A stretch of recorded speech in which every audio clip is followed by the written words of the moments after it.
ఎప్పటి నుంచో ఎప్పుడెప్పుడు అని వెయిట్ చేస్తున్న క్లాస్ 9 స్టూడెంట్స్ మీ టైం వచ్చేసింది. 2026 జనవరి నుంచి మీకు కూడా ఫుల్ ఫ్లెడ్జ్డ్గా క్లాసెస్ రాబోతున్నాయి. ఆల్రెడీ ఎవరైతే మన లాస్ట్ 31st రోజు వీడియోలో అటెండ్ అయినారో వాళ్ళందరికీ తెలిసే ఉంటుంది. సో ఆ ప్లానర్లో భాగంగా జనవరితో మొదలెడదాం. జనవరిని సక్సెస్ఫుల్గా మనం ఫస్ట్ ఎండ్ చేసి చూద్దాం. సో దానికి మీ అందరి సహకారం నాకు కావాలి. 10th క్లాస్ వాళ్ళు ఎలాగైతే కోఆపరేషన్ ఇచ్చి మీ సీనియర్స్ దుమ్ము లేపుతున్నారో మన వేదాంత స్టూడెంట్స్ అందరూ ఇప్పుడు మీరు కూడా 10th క్లాస్ వేదాంత్ అనుకోవాల్సిందే. ఎందుకంటే చాలా స్కూల్స్ లో ఈ జనవరి ఎండింగ్ నుంచి ఫిబ్రవరి నుంచి క్లాస్ 10 సిలబస్ స్టార్ట్ చేసేస్తారు బోత్ ద స్టేట్స్. అవునా కాదా?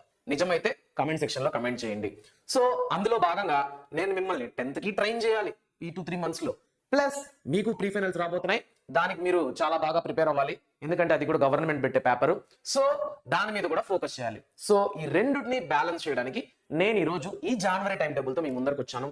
ఇలానే ఒకసారి 10th క్లాస్ వాళ్ళకి ఇచ్చాను, వాళ్ళు చాలా సక్సెస్ఫుల్ గా ఫినిష్ చేసుకున్నారు. ఒకసారి మీరు లైవ్ లో 10th వాళ్ళతో ఇంటరాక్ట్ అవుతూ ఉంటారుగా.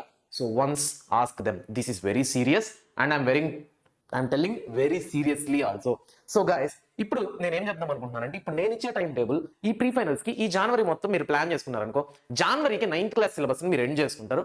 ఫిబ్రవరికి ఎంత గుర్తుంటే అంత ప్రీ ఫైనల్స్ రాస్తారు, మంచిగానే రాస్తారు ఖచ్చితంగా ఇది ఫాలో అయితే. తర్వాత మీకు 10th కూడా ఫౌండేషన్ అనేది దీంట్లోంచి ఏమేమి తీసుకుంటే 10th ఫౌండేషన్ బలంగా ఉంటుంది అనే దాన్ని కూడా నేను ప్లాన్ చేశాను. సో అందులో భాగంగా మనం ఫస్ట్ లాంగ్వేజెస్ ని గ్రూప్స్ ని డిస్కస్ చేసుకుంటే, లాంగ్వేజెస్ లో కావచ్చు గ్రూప్స్ లో కావచ్చు ఏది మనకు 10th క్లాస్ కూడా ఉపయోగపడుతుంది అనే ముఖ్యమైన పాయింట్లు మాత్రం మనం గమనించి వాటి మీద కొద్దిగా ఎక్కువ స్ట్రెస్ పెట్టాల్సిందే. ఏదో 9th క్లాస్ ప్రీ ఫైనల్స్ మార్కుల కోసమే కాకుండా 9th నుంచి 10th కి ఇంటర్లింకింగ్ ఉండే సబ్జెక్ట్స్ కావచ్చు, గ్రామర్ పాయింట్స్ కావచ్చు, అన్నింటినీ బలంగా చూసుకొని ఇప్పుడే రెడీ అయిపోండి. అక్కడికి బ్లాంక్ మైండ్ తో రాకండి. ఓకేనా? డన్. ఇప్పుడు మనం లాంగ్వేజెస్ గురించి తెలుసుకుందాం. సో లాంగ్వేజెస్ గురించి తెలుసుకోవాలంటే డన్. ఇప్పుడు తెలుగు, హిందీ, ఇంగ్లీషు. తెలుగులో నేను ఎందుకు గ్రామర్ అని ఒక్కటే రాశాను అంటే, మీరు ప్రీ ఫైనల్స్ కి ఎలాగైనా లెసన్లు, సారాంశాలు, కవి పరిచయాలు ఇలాంటివి చదువుతున్న రూపవాచకం అన్ని.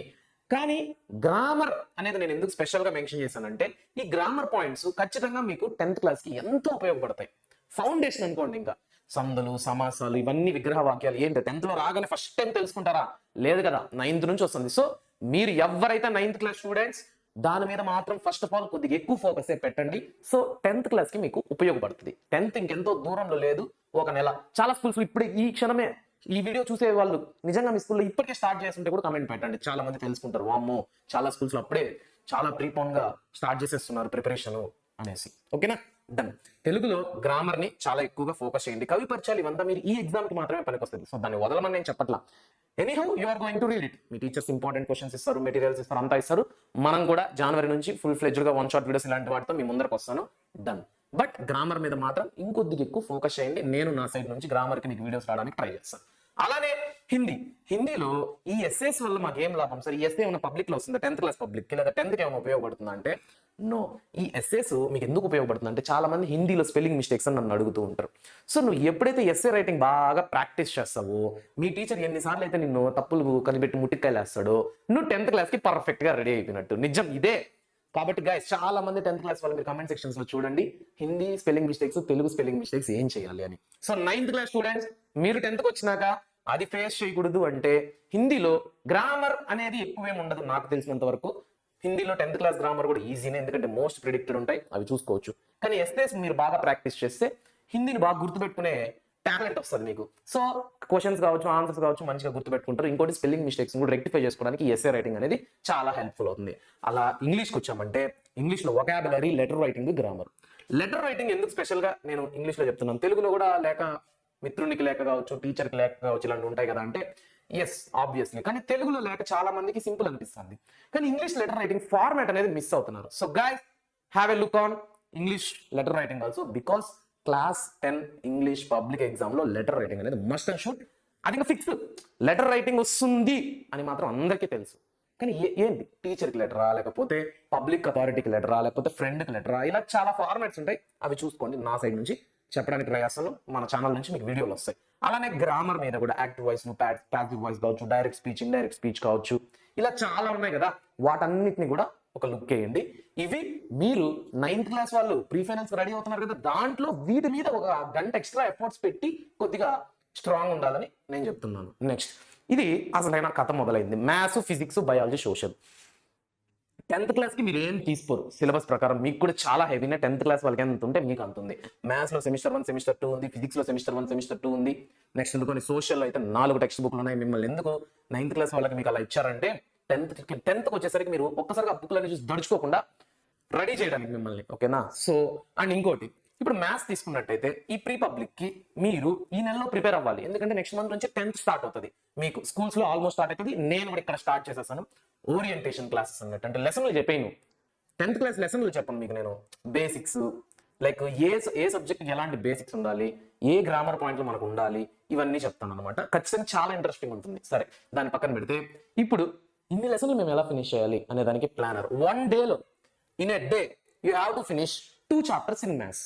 అది సెమిస్టర్ 1 లో ఒక చాప్టర్, సెమిస్టర్ 2 లో ఒక చాప్టర్. సో వీటిలో కూడా 10th క్లాస్ టెక్స్ట్ బుక్ తీసుకోండి. పాలినామియల్స్ అని కావచ్చు, ప్రాబబిలిటీ, ఇలాంటివి ఏమైనా కామన్ చాప్టర్స్ ఉంటే వాటి మీద ఎక్కువ ఫోకస్ చేయండి. Not only for the 9th class marks but also to get ready for the 10th class. ఇప్పుడు సెమిస్టర్ 1 సెమిస్టర్ 2 బుక్ నుంచి ఈచ్ బుక్ నుంచి 1 చాప్టర్ పర్ డే ఫినిష్ చేసుకోండి. అండ్ అదే రోజు ఫిజికల్ సైన్స్ కూడా సెమిస్టర్ 1 సెమిస్టర్ 2 లో 1 chapter per day. దీంట్లో ఒక చాప్టర్, దీంట్లో ఒక చాప్టర్, ఆర్ఎల్ ప్యారల్ గా దాంట్లోనే కెమిస్ట్రీ మీకు ఇంక్లూడ్ అయిపోతుంది కదా. ఫిజిక్స్ ఒక చాప్టర్, కెమిస్ట్రీ ఒక చాప్టర్ పర్ డే రివిజన్ చేయాలి. ప్లస్ క్వశ్చన్స్, ఇంపార్టెంట్ క్వశ్చన్స్ కూడా చదవండి. నా సైడ్ నుంచి నేను కూడా ఇంపార్టెంట్ క్వశ్చన్స్ ఇస్తాను. డన్. అలానే బయాలజీ తీసుకుంటే బయాలజీ మీకు తక్కువ లెసన్లే కాబట్టి 1 చాప్టర్ పర్ డే.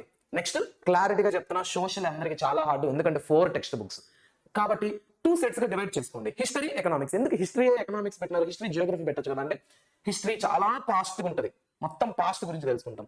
ఎకనామిక్స్ అయితే కొద్దిగా ట్రెండింగ్ గా కరెంట్ సిచ్యువేషన్స్, కరెంట్ జీడిపీలు ఏంటి ఇలాంటివి మాట్లాడుకుంటాం కాబట్టి నీకు బోర్ కొట్టినప్పుడు నువ్వు ఎకనామిక్స్ చదివచ్చు. ఎకనామిక్స్ చదివి కన్ఫ్యూజ్ వస్తామంటే మళ్ళీ హిస్టరీ కథలాగా ఉంటుంది, చదువుకోవచ్చు. అందుకని ఈ రెండు ఒక set. Geography and democratic politics part 1. Part 2 అనేది మీకు 10th క్లాస్ లో వస్తుంది. సో ఈ రెండింటిని 2 సెట్స్ గా డివైడ్ చేసుకుని దీంట్లోంచి 2 చాప్టర్స్ పర్ డే. అంటే హిస్టరీలోంచి ఒక చాప్టర్, ఎకనామిక్స్ నుంచి ఒక చాప్టర్ ఒక రోజు ఫినిష్ చేసుకుంటారు.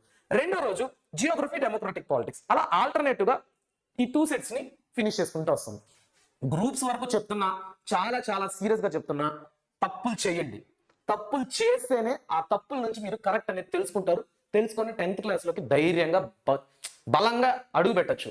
లేకుండా ఇక్కడ ప్రాక్టీస్ లేకుండా మ్యాథ్స్ లో బేసిక్స్ తెలుసుకోకుండా, ఎల్సిఎం ఎలా చేయాలి, హెచ్సిఎఫ్ ఎలా చేయాలి తెలుసుకోకుండా, నెక్స్ట్ ఎందుకని ఫిజిక్స్ లో కాన్సెప్చువల్ క్లారిటీ లేకుండా, రిఫ్లెక్షన్ కి రిఫ్రాక్షన్ కి తేడా తెలియకుండా, సోషల్లో అసలు ఫ్రెంచ్ రెవల్యూషన్, ఫ్రెంచ్ ఏ కాంటినెంట్ లో ఉంటుందో కూడా తెలియనంత కన్ఫ్యూజన్ లో ఉండి 10th క్లాస్ లోకి ఎంటర్ అయినారంటే మీ ఫస్ట్ స్టెప్పే చాలా కన్ఫ్యూజన్ తో ఉంటుంది. కాబట్టి 10th క్లాస్ వరకు ఎండింగ్ వరకు మళ్ళీ అదే ఉంటుంది మన మెంటల్ గా దరిద్రం. కాబట్టి గైస్ ఈ ఒక్క నెలని కొద్దిగా 9th క్లాస్ ని సీరియస్ గా తీసుకున్నారంటే 10th క్లాస్ లో ఆటోమేటిక్ గా మీరు సక్సెస్ఫుల్ గా ఎంటర్ అవ్వచ్చు. So this is the thing for the group subjects, ఓకేనా. అండ్ లాంగ్వేజెస్ కి ఆల్రెడీ చెప్పాను. సో వీటిని ప్యారలల్ గా, అంటే వీటికి టైం అలొకేషన్ అనేది నేను చాప్టర్ అట్లా ఎందుకు ఇవ్వలేదంటే కొంతమంది ½ అవర్ లో చదువుకోవచ్చు, కొంతమంది 1 అవర్ లో చదువుకోవచ్చు, బేస్డ్ ఆన్ యువర్ టాలెంట్. కానీ గ్రూప్స్ కు మాత్రం చెప్తున్నా, నేనే చెప్తున్నా 2 చాప్టర్స్ మినిమం. మాకు ఇంకా ఈజీ మ్యాథ్స్ అనుకుంటే ఒక రోజులో ఇంకొక ఎక్స్ట్రా చాప్టర్ చేసే టైం ఉన్నప్పుడు అప్పుడు నువ్వు ఇంకోటి ఫ్రీగా ఏదైనా చదువుకోవచ్చు, నీకు టఫ్ చాప్టర్ ఏదైనా ఉంటే వేరే సబ్జెక్ట్ లో. So guys this is for the class 9. ఎన్నో రోజుల నుంచి వేచి ఉన్నది కదా మీరు నేను కలవాలని, ఇలా ఈ వీడియోతో మీ ముందరకు వచ్చాను. తొందరలో ఒక లైవ్ పెట్టుకుందాం 9th క్లాస్ వాళ్ళ కోసం మాత్రమే, ఎస్పెషల్లీ మనం కలుద్దాం, మాట్లాడుకుందాం. ఉంటాను, tata, see you, bye bye.